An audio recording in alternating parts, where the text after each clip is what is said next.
Hi guys, so this is video 7 of Duke and Prince, and today we're going to be introducing the boys to the arena for the first time. So for me it's really important that introducing them to new things, especially something as important as the arena, is done in a nice, happy way.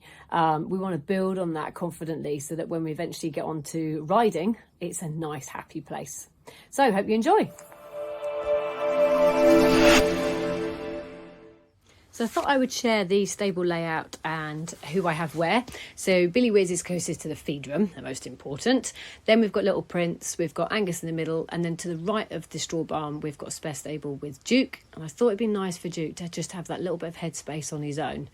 And for Prince being quite young, just 3, it's nice for him to have some company, but also to have an older horse next to him that's just going to give him a little bit of confidence and put him in his place when he needs it.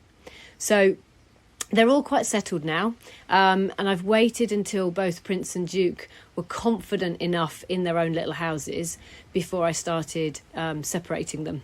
And I just spent a couple of minutes, each one coming out the stable, going out through the barn, going out for a little walk down the road until they got confident that they were happy being separated with a friend next door. So here we've got Little Prince. You can see I've got a schooling stick with a flag on the end. Prince is quite sort of in your face, just typical baby really, but lacking confidence. So the flag just gives me a little bit more kind of to help him focus. And this is the first time he's been in the arena. So we've been building up to walking up to it, having a look and then going back home to his safe place. But this is the first time he's actually been in to have a good walk round. So I'm just going to do a couple of minutes. I want him to feel confident. You can see here he's having a good look round. You know, the arena is quite high up. There's a lot to look at. It can be quite windy. You've got the birds flying in and out. But here I'm just going to back him up a little bit, let him have a focus, let him have a look, and then walk on again. And I think what's important with these young horses is that you don't kind of ask too much. You know, there's got to be a little bit of compromise. They need their P's and Q's, but also you don't want to push them to the point where they go over the edge. So here he's just having a look. Bit of a whinny there. But actually he's doing pretty well, and he's being a good boy. He's not pulling. He's forward, he's keen, but he's containing it. So 2 laps of the arena, and I think this is the time to leave. He's done as I've asked. What I shall do over the next couple of days is just walk him back around the yard, back where he's confident, give him a few days to process and think about it, build on that, and then bring him back up again. And hopefully we'll get 3 laps, maybe 4 laps. But just taking your time, guys, it's so important. You know, you've got to build those blocks up, and every day you want to try and finish on a good note. Whether that's a few minutes, whether it's 10 minutes, doesn't matter. Just take your time.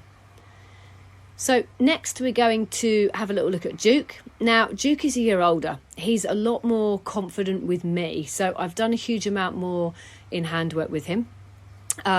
He's started to bond more with me and is getting the confidence through that relationship. Whereas Prince is a little bit more, he needs more life experiences. Duke's got a little bit more there. So here I'm just going to take my time, sit down, let him have a little look. I think what's become quite clear with Duke is he needs to take everything in. He needs that time to process. At the moment, he's a little bit like a sponge. So giving him that time to absorb everything is really helping. So here I'm just going to lower down and just encourage him to have a little sniff. He hasn't seen one of these pipes yet. And sometimes he gets a bit of confidence from me lowering down. Had a little stamp there. We've just got I think the start of mites, which I'm on top of now, hopefully, but there's another video on that. I've got some good tips and tools to help. But you can see here I'm just going to feel the rope. I'm going to say lower, and down he comes, and that's really good. That gives me a good indicator that he's coping, but he's actually getting a little bit confident and pushing. So I'm going to give him more to think about. So like us, they have a set amount of brain space, and it's up to us to kind of listen and process, work out how much brain space they've got. You know, you don't want to overload them. You've probably heard of trigger stacking. But here you can see he's looking for a bit more. So great, let's give him a little bit more, see what he can cope with. Now, obviously, he's done the poles in the field. He hasn't walked over a pipe, so I'm going to let him have a little look, a little think about it. I'm not going to push. And then when he's ready, I'll ask him to walk on. And away we go. Perfect. So I'm going to go into the next corner. This corner sometimes can be a little bit spooky, so everybody has a spooky corner in the arena. Obviously the horses don't know what the spooky corner is, it's normally us, but here the end of the building can rattle, the wind can come round the corner off the hill, sometimes the family come round walking the dog, so there's a bit more to think about. And what I will focus on once he's got his confidence of being in here is I shall take him out and walk him round there, so he gets used to the fact that there's nothing there, and just build on that.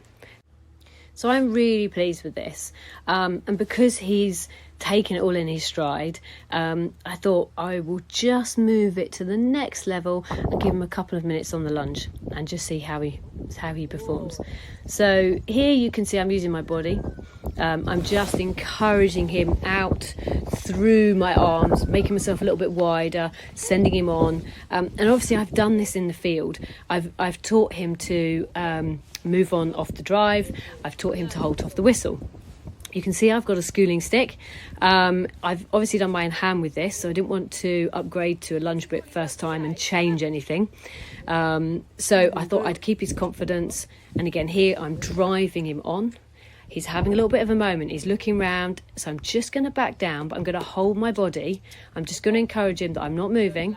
He can breathe, he can take it in, and then on we go. Perfect. In that situation, guys, if you flick the stick, he's just going to panic and shoot forward. We're not actually going to achieve anything.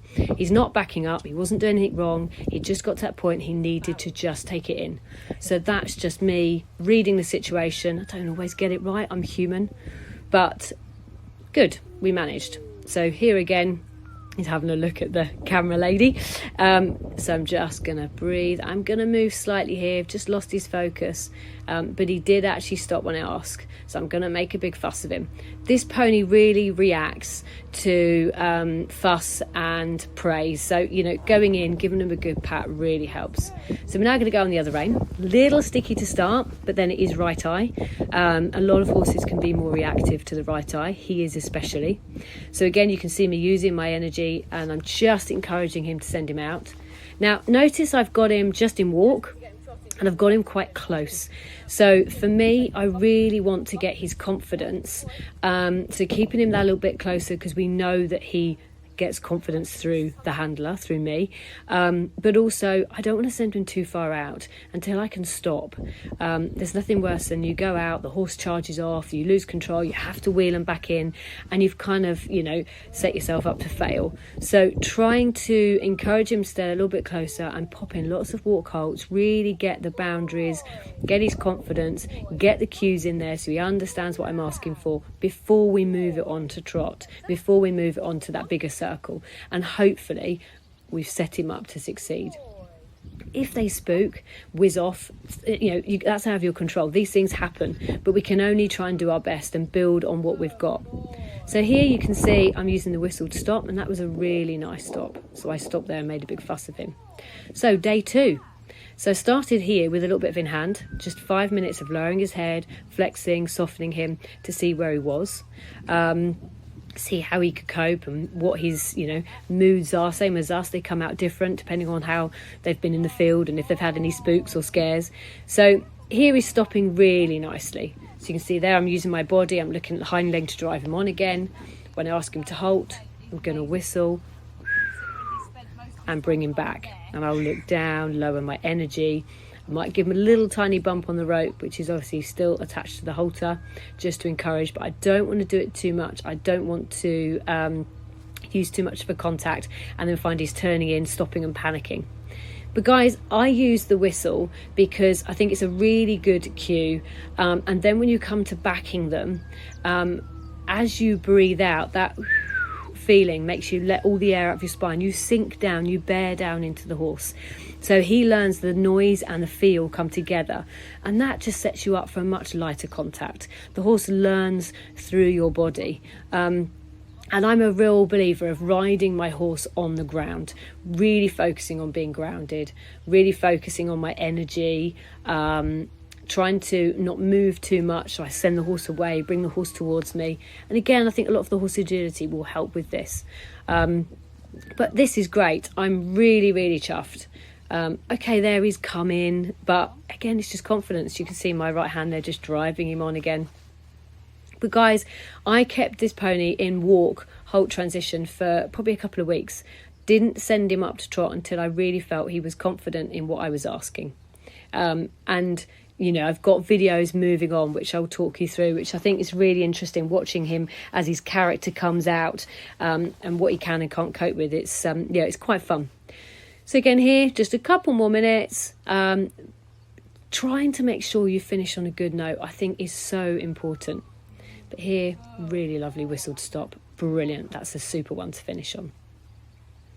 So you can see I'm just coming in really slow, really quiet, but we'll just look at his body language. He's quite tight, he's quite tense. He's halted square, which for me is fantastic for dressage. But actually I'm really pleased with that. He's really trying. So for me, my horses have to stand to have their feet picked out. I don't want to take half the arena out with me. I've got somebody just to the left of him. So I've actually just put the ropes over his back. I'm teaching him to park. At the beginning, obviously if no one's there, I'll keep hold. But if he moves, I'll disengage him. But this I'm really pleased with. 1, 2, 3, 4, picking up the feet beautifully. Really good. Super chuffed. Definitely getting his confidence. Starting to really understand what I'm wanting. And another really good session. Fantastic. Thanks for watching, guys. I hope you're enjoying these. It's really nice to share them. So if you'd like to see more, we've got lots more coming through. And I think through the next sort of few videos, the ponies' characters are really coming out. So it starts to become a lot more fun and enjoyable with some more cheeky moments too. So please like and share. Subscribe to my channel. If you hit the little bell, then we'll notify you when we've got some more videos coming in. And thanks for watching.